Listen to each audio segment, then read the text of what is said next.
the patients after bone marrow transplant, specifically after donor transplants,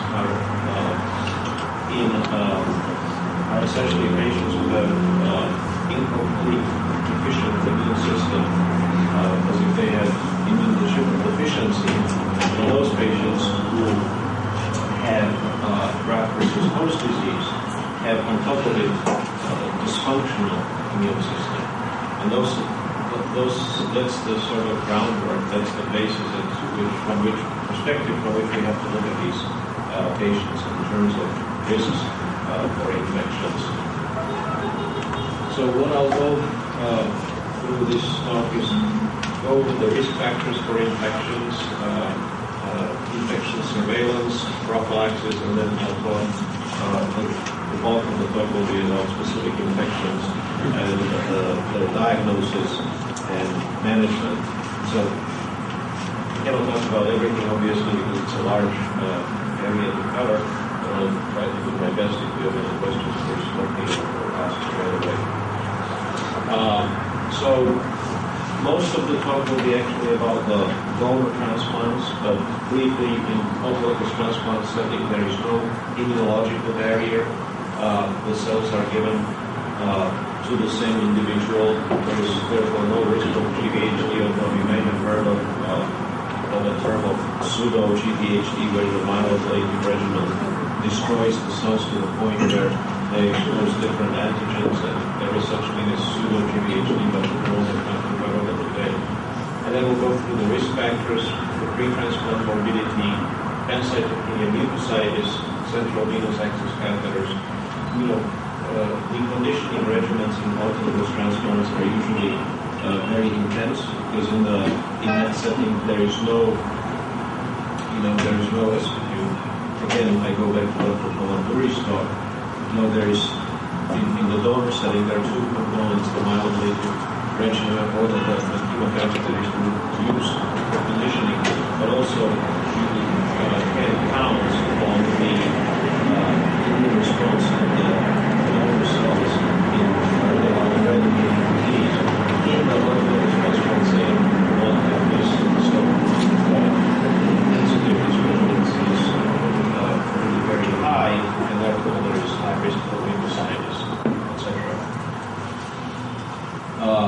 In the allogeneic transplantation setting, there is the immunological barrier.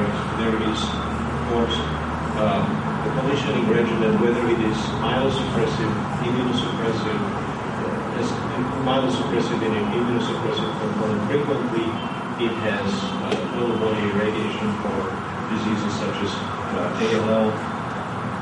And we have to remember that on top of the immunodeficiency that the conditioning regimen causes, there is post-transplant immunosuppression to prevent graft versus host disease. And if there is graft versus host disease, the system is completely skewed. And while we are targeting the T cells that confer and then cause the graft versus host disease, most of the pharmacological manipulations that we do with the patients are not selective, and therefore this affects also those cells that confer protective immunity against infections.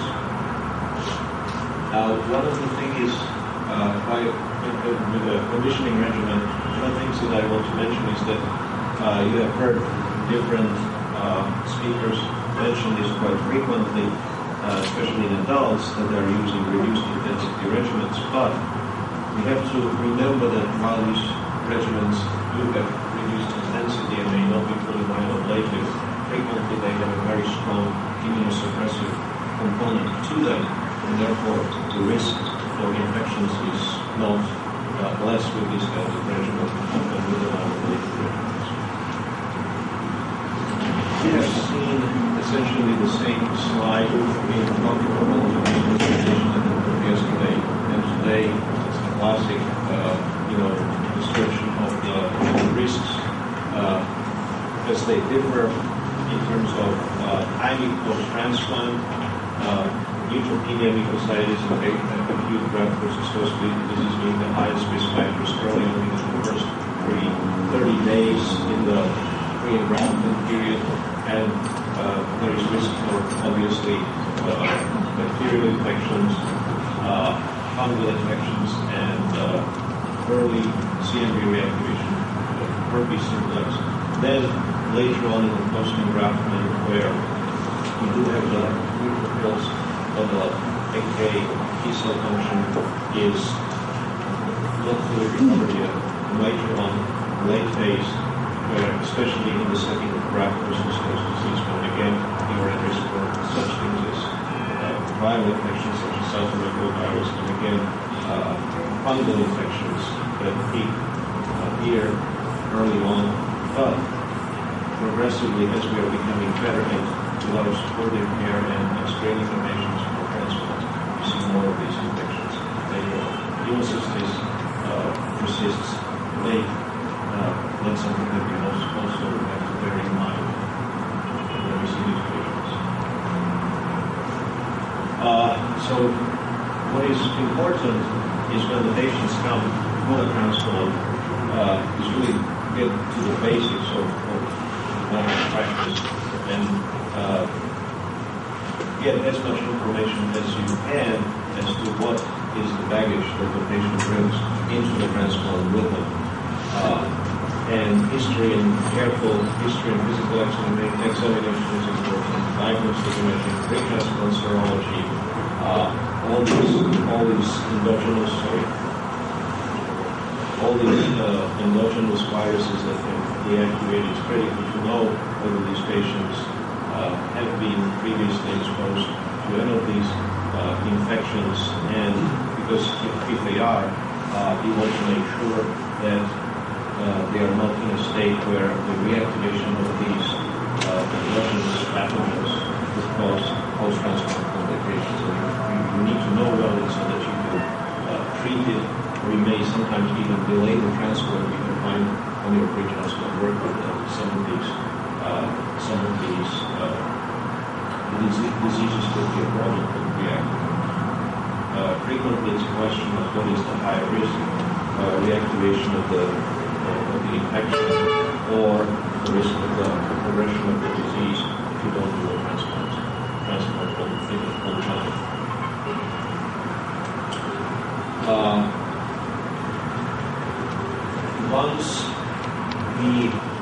Once we start the conditioning, the patient goes through the transplant and is immunosuppressed and has no counts. It's critically important that we not only react to something, but that we prospectively keep looking for the presence of the pathogens. And this can be as simple as serial blood cultures, but also surveillance for colonization, oropharyngeal, rectal, urine viral cultures. It's critically important because frequently we then find that there is a problem before it becomes a disease. Same goes for C-diff monitoring viral cultures, stool, rotavirus, mobile parasite, nasopharyngeal respiratory cultures. DFA now increasingly with new technology with PCR available for multiple different pathogens from a single small sample. CMV PCR very critical, but not only that, but also HHV6 and other endogenous viruses. Adenovirus, very, very important. TK virus seems to be also more and more important as a potential pathogen. And Aspergillus galactomatis, these are all blood assays that can determine the presence early on of these pathogens. And the value of all these tests is in the serial monitoring as the patient goes through the transplant. Now, what can we do in terms of environment, how we can decrease the risk of infection? It is interesting, actually, there was a study published in Lancet a couple of years ago from Israel. It was a meta-analysis of what interventions really seem to be working. And the only one thing that they showed that works across the borders is, in most of the studies, is use of prophylactic antimicrobials. but we still, in most of the units use HEPA filters and positive pressure rooms. That decreases the risk of spreading the airborne pathogens. We, of course, encourage the patients to have daily showers and baths. There are recent studies published in New England Journal of Medicine that things like chlorhexidine, white baths decrease the risk of infections in intensive care patients.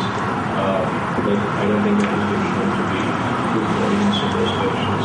There are limited visits because we don't want to do any live flowers in the rooms. Low bacterial diet recently seems to be controversial. There are some centers that are not so insistent, but I believe most of the centers still use a low bacterial diet. And stress to the patients that they should not eat things that cannot be fruits or vegetables that cannot be peeled. Washing may not be adequate. Hand washing in isolation, isolation drugs, etc. Again, what can we do for prophylaxis, bacterial prophylaxis, broad-spectrum antibiotics for PCP, for bacterial prophylaxis of contaminated capsule, for viral prophylaxis, then we use acyclovir, encyclovir, current IVIG monitoring patients for the levels of immunoglobulins can be sometimes critical. If you're surprised if you don't do it, how low the immunoglobulin levels can be in some of the patients. For fungal prophylaxis, anti-fungal such as orichalcum and microfungin, posaconazole in the case of GVHD, whatever we use. Now I'll go through the specific infections, talking about bacterial, viral, uncontrolled, their diagnosis and management. Again, risk factors, mucositis, pancytopenia, indwelling capillaries, and level of immune suppression. Risks are increased with presence of GVHD and steroids. It's virtually impossible to keep the patient infection-free if they are hypothesis of steroids.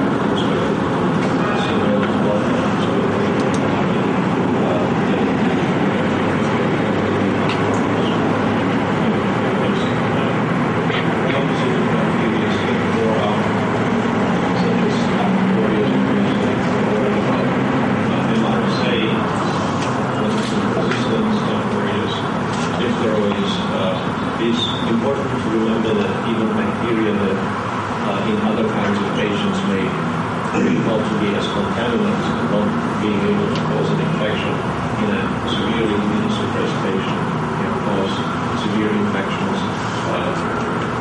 Such an example is virulence, strep, which is part of the mouth flora, especially in patients who receive high dose Arabine.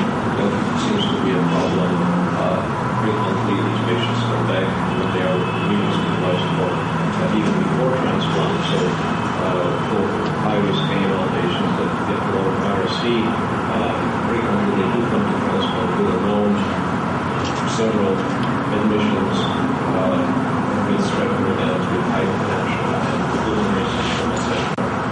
In gut flora, you're worried about both gram-positive VRE, resistance to antibiotic is very common because these patients are kept on antibiotics or have had multiple